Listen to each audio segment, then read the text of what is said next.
Bismillahirrahmanirrahim. Assalamualaikum warahmatullahi wabarakatuh.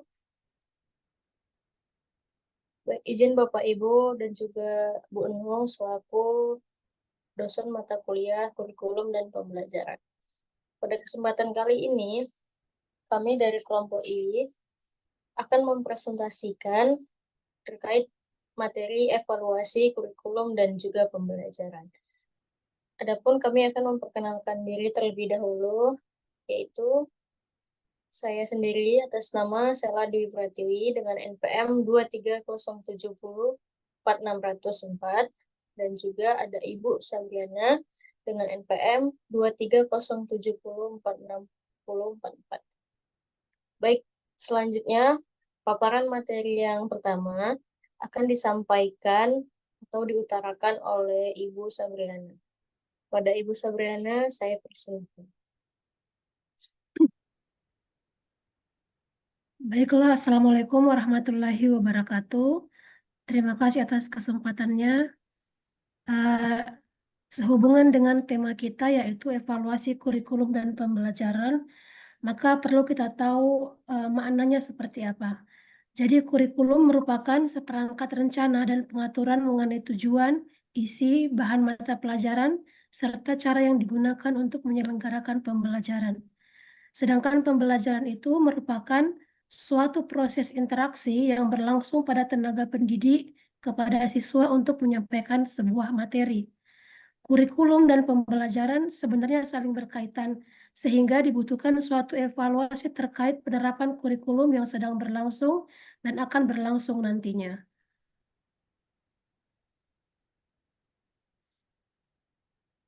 Pengertian evaluasi dalam buku Ahmad, Andi, dan Arnida tahun 2021, evaluasi dan penilaian pada hakikatnya merupakan suatu proses membuat keputusan tentang nilai suatu objek. Keputusan penilai tidak hanya didasarkan pada hasil pengukuran, tetapi dapat pula didasarkan pada hasil pengamatan dan wawancara. Dapat dikatakan bahwa evaluasi adalah proses sebuah konsep yang muncul sebagai pengujian, pengukuran, dan penilaian.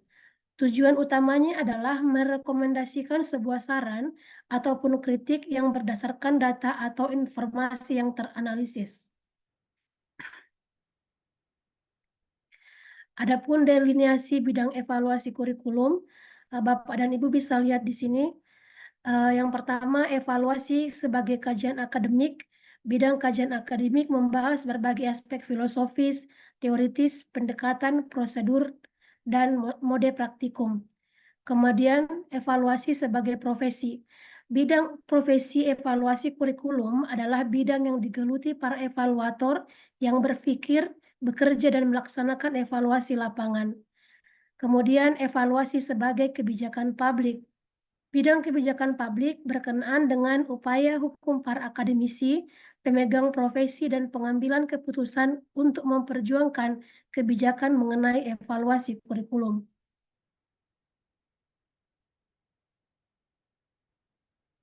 Evaluasi kurikulum merupakan salah satu komponen kurikulum yang perlu dikuasai oleh guru sebagai pelaksana kurikulum. Sukatin dan kawan-kawan tahun 2023. Kemudian hasil-hasil evaluasi kurikulum dapat digunakan oleh para pemegang kebijakan pendidikan dan para perencana dan pengembangan dalam memilih dan menetapkan kebijaksanaan pengembangan kurikulum dalam memilih dan menetapkan kebijaksanaan pengembangan sistem pendidikan dan pengembangan model kurikulum.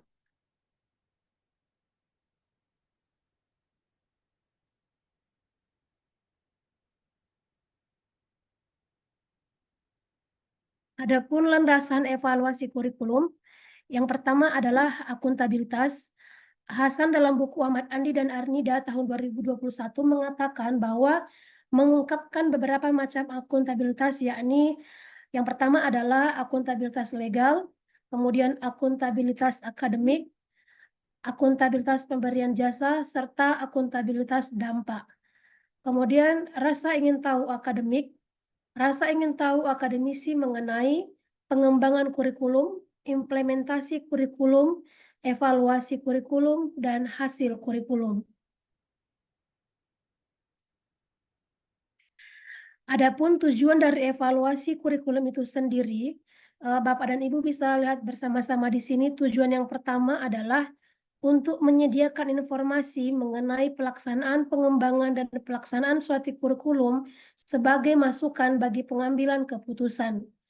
Tujuan kedua adalah menentukan tingkat keberhasilan dan kegagalan suatu kurikulum serta faktor-faktor yang berkontribusi dalam suatu lingkungan tertentu.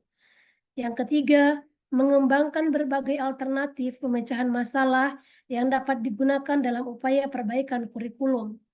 Tujuan keempat adalah memahami dan menjelaskan karakteristik suatu kurikulum dan pelaksanaan kurikulum tersebut.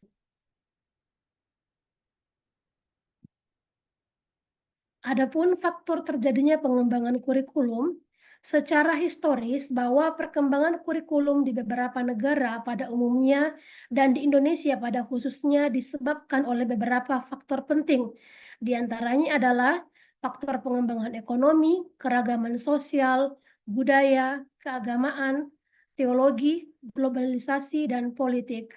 Dan faktor politik selalu diasumsikan lebih dominan yang mempengaruhi terjadinya perkembangan kurikulum. Karena perubahan rezim politik selalu diikuti dengan perubahan kebijakan pemerintah terhadap dunia pendidikan. Seolah pendidikan dan kurikulum adalah konfigurasi dan rezim politik penguasa. Selanjutnya, pembahasan selanjutnya akan dijelaskan oleh Ibu Sela. Kepada Bu Sela, saya persilakan, Bu. Terima kasih pada Ibu Sabrina yang telah memaparkan materi. Baik, Bapak Ibu, selanjutnya yaitu fungsi evaluasi kurikulum.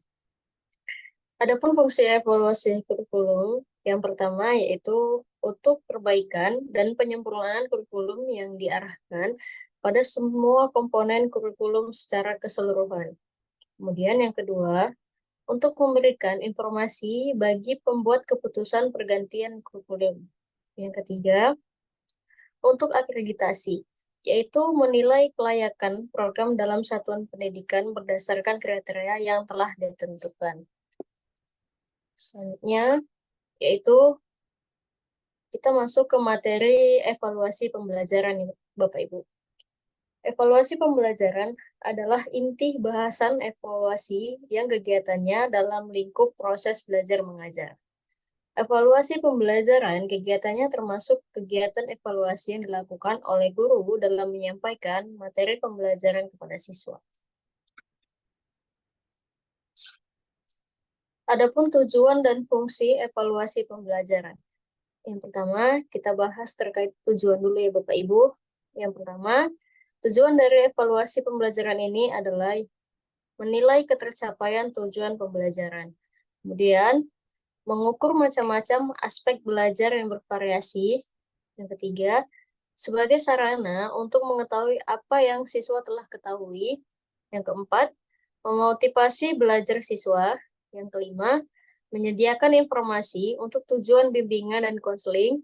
Dan yang terakhir yaitu menjadikan hasil evaluasi sebagai dasar perubahan kurikulum. Kemudian adapun fungsi dari evaluasi yaitu yang pertama, untuk mengetahui kemajuan dan keberhasilan siswa telah mengalami atau melakukan kegiatan belajar selama jangka waktu tertentu. Yang kedua, untuk mengetahui tingkat keberhasilan program pembelajaran. Yang ketiga, untuk keperluan bimbingan dan konseling. Yang keempat, untuk keperluan pengembangan dan perbaikan kurikulum sekolah yang bersangkutan. Nah, selanjutnya Bapak Ibu bisa kita lihat secara garis besar evaluasi pembelajaran dibedakan menjadi 3 macam keluasan, yaitu pencapaian akademik.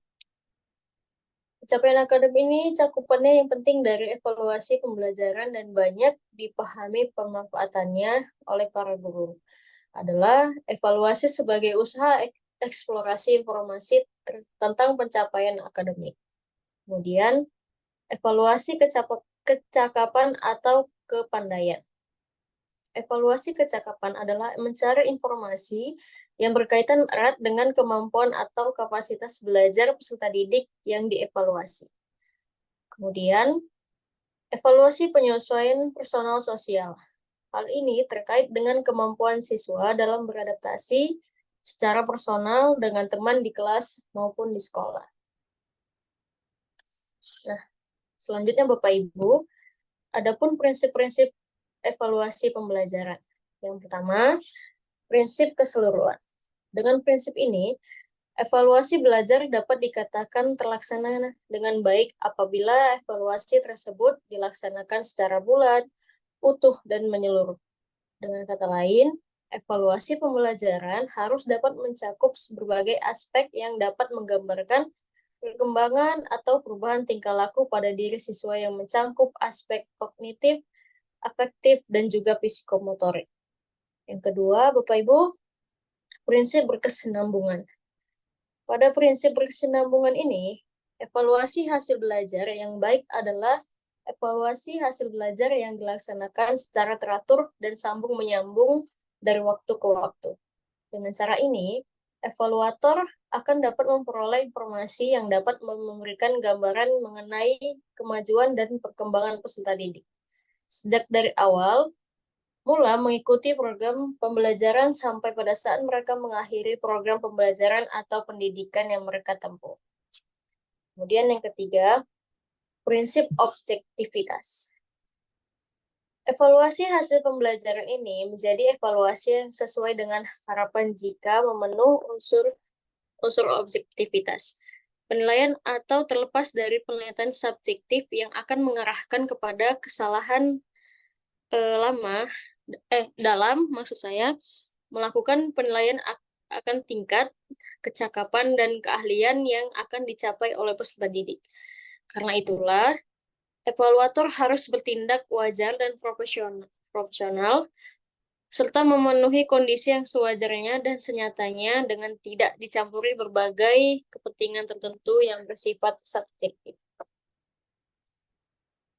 Selanjutnya, Bapak Ibu, adapun program pembelajaran yaitu meliputi yang pertama, tujuan pembelajaran umum, yakni target yang harus dikuasai peserta didik dalam setiap pokok bahasa topik.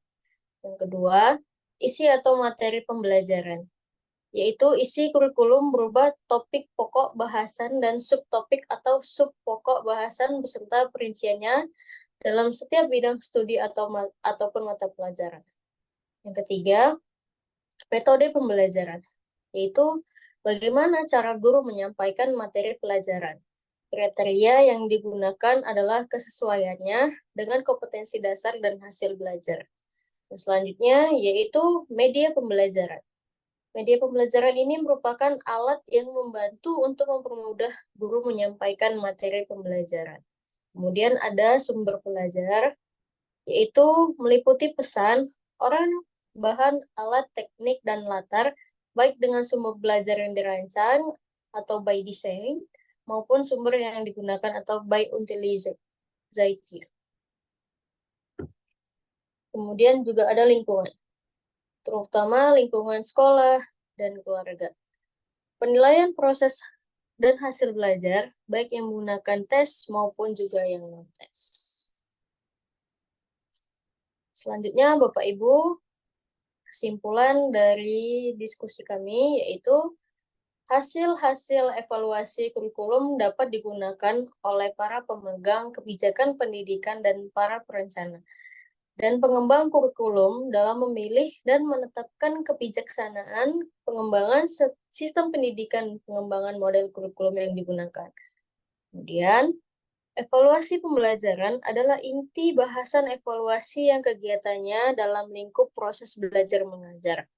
Evaluasi pembelajaran kegiatannya termasuk kegiatan evaluasi yang dilakukan oleh guru dalam menyampaikan materi pembelajaran pada siswa. Baik Bapak Ibu, sekian dari pemaparan atau presentasi dari kelompok kami. Jika ada pertanyaan, pernyataan, kritik, maupun dan saran, kami persilahkan di dalam kolom komentar YouTube yang linknya nanti akan kami bagikan. Terima kasih dari kami kelompok I. Saya Seladi Pratiwi dan juga Bu Sabriana. Pamit undur diri. Terima kasih. Assalamualaikum warahmatullahi wabarakatuh.